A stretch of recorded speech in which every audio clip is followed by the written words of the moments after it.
आता ही महानगरपालिकेची निवडणूक आहे, मान्य आहे मला. किती दिवसानंतर पाणी येते?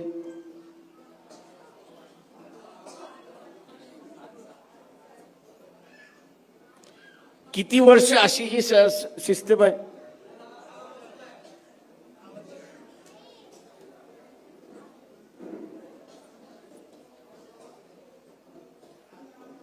आता तू भाष्यकार व्हायचं असेल, तुम्हाला सांगता आलं पाहिजे, तुम्हाला सत्ता दे, मी तुला पाणी देतो.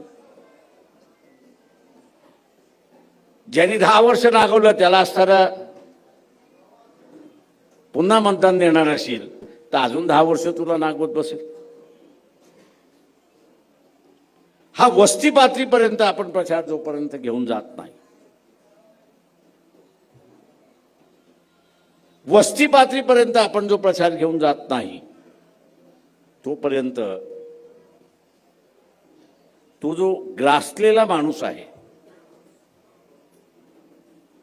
सामान्य माणूसाला ग्रासलेला आहे, त्याला असताना विचार करायला संधी नाही. सकाळी 8 वाजता निघतो, संध्याकाळी 6 साडेसहा वाजता येतो, थकलेला आहे, मारतो एक बाटली आणि जाऊन झोपतो.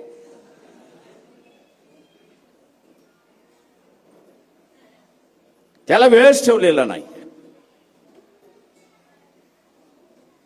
त्याच्या पुढे एकच ठेवलेला आहे की तू कमव आणि खा.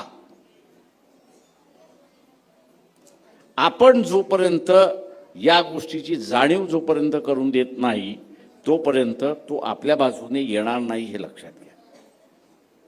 तो आपल्या बाजूने येणार नाही. आणि म्हणून इथला असणारं पहिलं कार्य, जो आपल्याला फुले शाहू आंबेडकरीचा कार्यकर्ता म्हणतो की मी यापुढे भाष्यकार होणार आहे, ही त्यांनी आपली जबाबदारी स्वीकारली पाहिजे.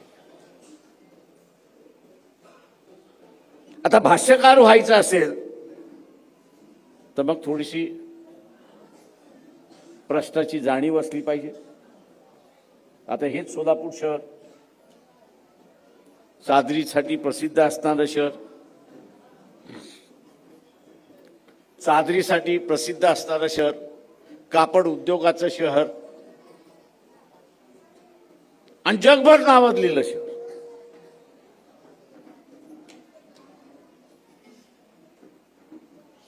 आज असणारं,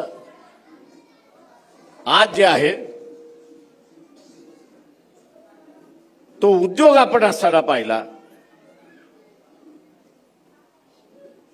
तर हळूहळू लयास चालले, अशी असणारी परिस्थिती आहे.